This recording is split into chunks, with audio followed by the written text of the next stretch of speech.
Hey guys, it's Carlos EDC with finally the review of the Techno 2. It is the fourth collaboration between Marcy, Shalish, and Spyderco.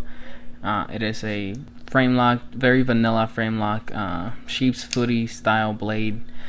It is $240 MSRP, and it's the fourth collaboration. So the first one was the super famous Shalish buoy, and then the chef, which is also as iconic, and then the least iconic, I think it was the Techno one. And right now this is the second iteration of the Techno, and it is the fourth collaboration. It's a very nice knife, but let's start with some measurements first really quickly. It is a 2.5 inch blade, 3.5 inch handle. The thickness on the blade, the stock is actually thinner than the Paramilitary 3 lightweight, but it's not ground as thinly. It is a chubby bunny. It is one of those pocket tanks. Thickness overall is about 1/2 inch. Each square here is a 1/2 inch.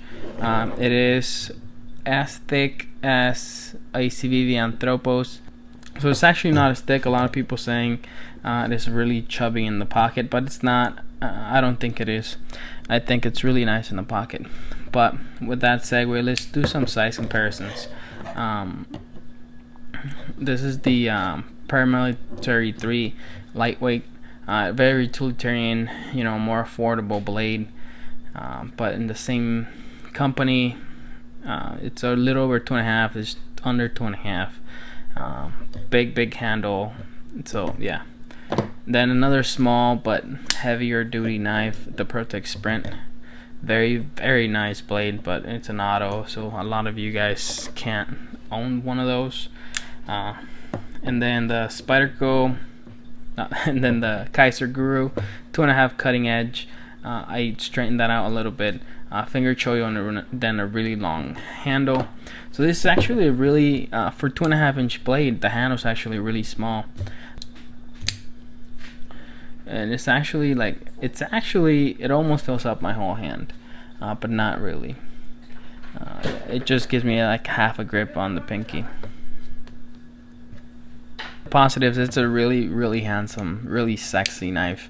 I think some people don't like the term sexy for a knife, but it's just a really nice, very almost luxury looking knife, and I can't do justice on on the finishing of the blade.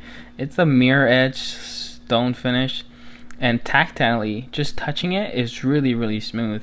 I handed it to a handful of people, and my boss actually said, "Oh yeah, it's really nice on the hand. It's like if you stab somebody, they're really gonna like the smoothness." And I'm like, "Well, it's not a stabby knife. It's more like a sheep's foot blade." It's incredibly well finished. Everything is thought out. Everything's chamfered. The writing on the blade is very classy, just as Spyderco and TTSX HP, which is a great steel. And on the other side, same thing, Taichung, Taiwan, and it's just in a very nice spot. Then the Spyderco, very well etched, very deeply. And then the Marcinge logo, which some people like. I think it looks like Wolverine's hands. And again, everything's well chamfered. Even the hole is actually polished inside too, giving it the same finish as everything else. There is a really cool, when I handed it to my wife once, I'm like, "How would you hold this?" She went directly to this grip right here.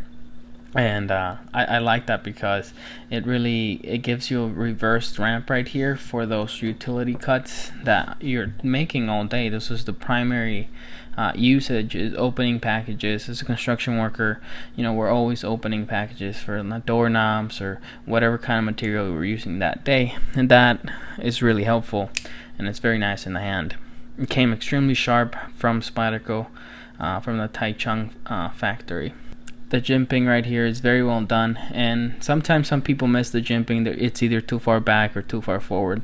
On this knife with my large hands is done perfectly where it needs to be, and it's actually a really nice jimping. It's not too sharp on your hand. It's actually extremely well done. I really like it. Definitely an improvement from the Techno 1.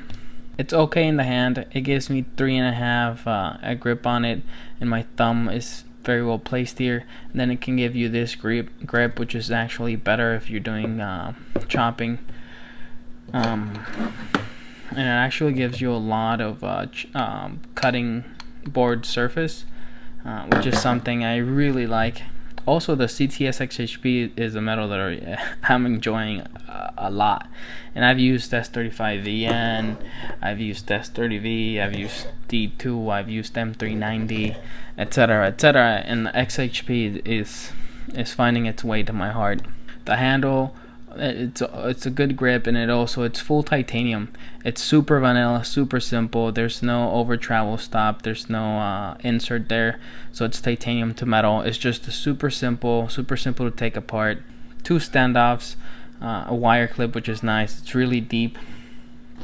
I see some people sometimes showing how deep it is by actually clipping it to something, but I'll show some footage of me taking it in and out of my pocket instead.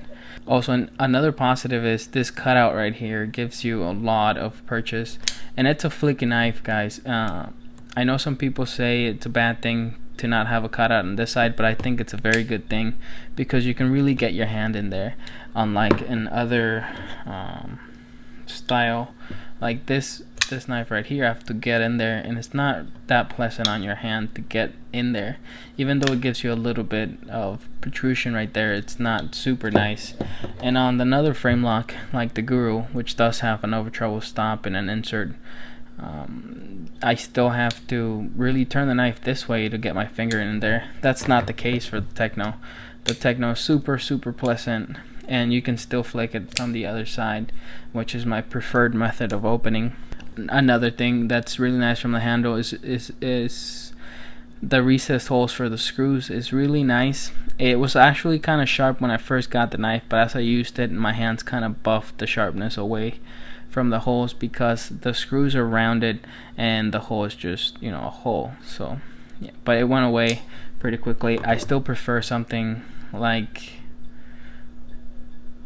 the ProTech Sprint, where the hole is recessed, but the screw fits in there perfectly. It's done really masterfully on the Sprint. I think a comparison would be cool of the Sprint and the Techno too, because they're both small, chunkier knives.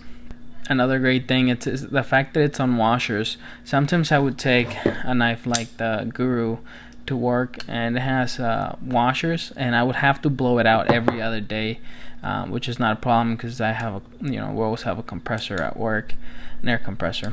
Sorry that the blade is so dirty, guys. But yeah, you have to blow it out constantly, and you have to take it apart once a week to really clean it out. Actually, a Civivi, even though it's a cheaper knife, it's an improvement on the type of ball bearings that it has, because these ball bearings don't get as clogged up as the ball bearings on the Kaiser, which is, nice piece of information for you guys. It clogs up a little less, and it's really something really nice to have as a construction worker, is just Foster bronze washers. And the knife is super smooth. The detent is dialed perfectly for flicking. That was my bad, not the knife's. And as you can see, even though it's on washers, it's extremely smooth, and it gives an incredible sound locking up and being closed as well. Super smooth, and then on washers, the titanium's freaking awesome. It looks great on Instagram photos. Deep pocket carry, and actually the hole for lanyard makes a lot of sense. It's really well centered. It just makes sense for a knife with this kind of grip to have one, because then you can complete the grip if you want to. It's an improvement on something like the Paralightweight.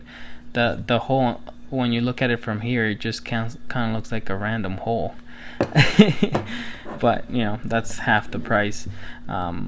So let's move on to the negatives, guys. I really enjoy this knife, to be honest, and it does have negatives, but yeah, the knife is very nice. Everything about it is really cool, very luxurious, to be honest. Something that confused me a lot, and I felt a little bit out of place putting this in my pocket every day, because it's just a really nice, kind of expensive knife, $220.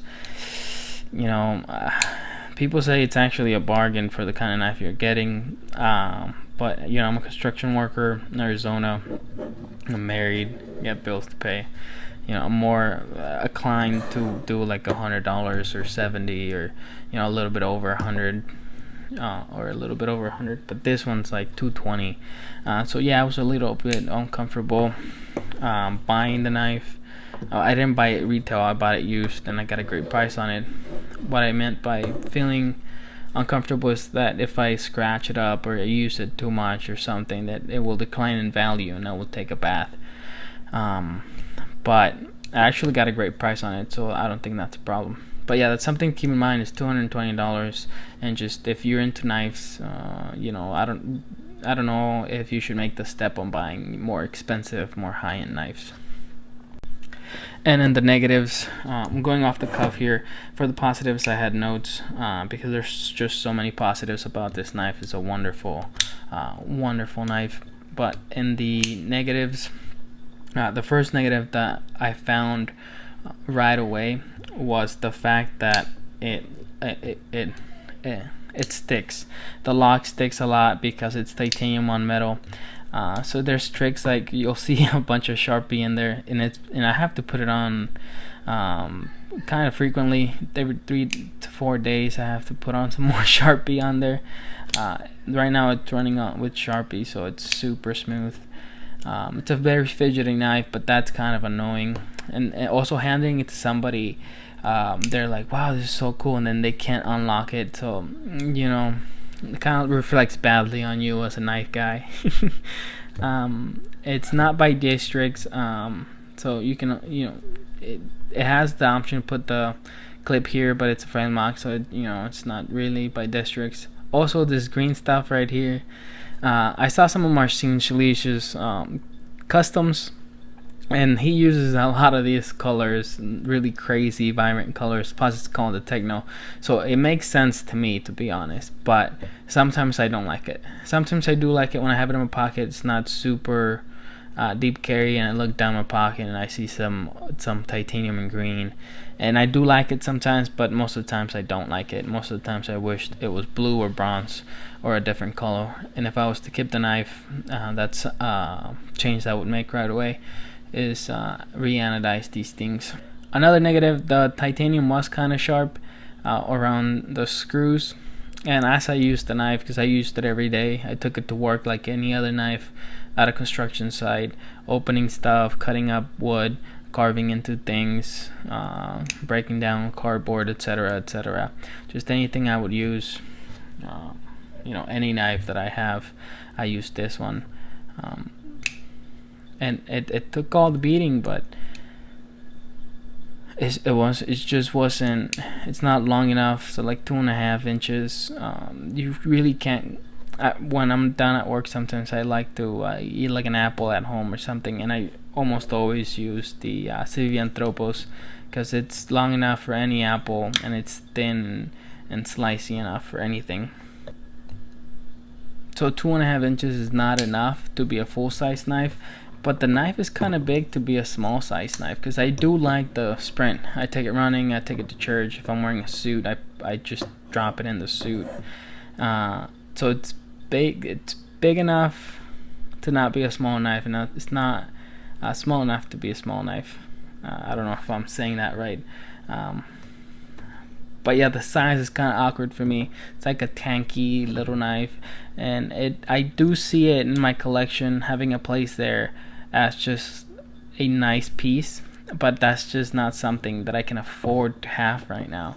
I would rather have something else in for review, so I don't think I'm gonna keep it, even though I couldn't find that many negatives about that knife. I mean, yeah, it's thick stock and it's not slicey, but honestly, for the stuff I do mainly is, yeah, I use this much of the knife to open boxes, cut up shims, carve into cabinet holes sometimes, and opening up a ton of things and slicing through cardboard boxes. It actually did good against cardboard boxes.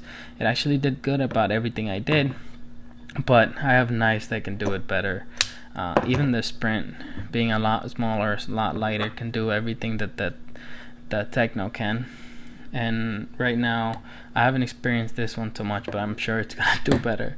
And for everything else, my actual EDC, it's a 3¼ inch blade with a nice ergonomic handle, and this one really gets everything I want done. All the harder use, all of the slicing, apple carving, apple cutting, mango peeling, all the things that I want to do with the knife, this guy is there. And for a small knife, I have this one, and I just don't really see it in my collection right now. If I was a guy with more space and more money, then yeah, I would keep it, and I'd probably buy more sleek designs. Again, I couldn't find that many negatives, guys. I really want this knife, but I think to keep reviewing knives, I'm gonna have to get rid of it. Maybe trade it for something else that I can review.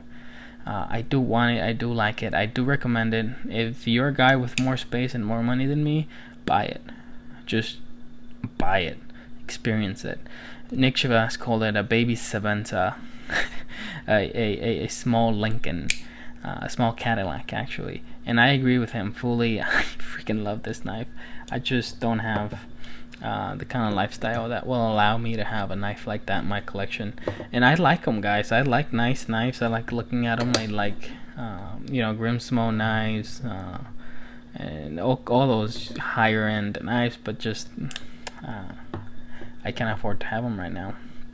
So yeah, that's why you probably won't see the techno for that long in my channel. Not because I don't recommend it. In fact, I do recommend it.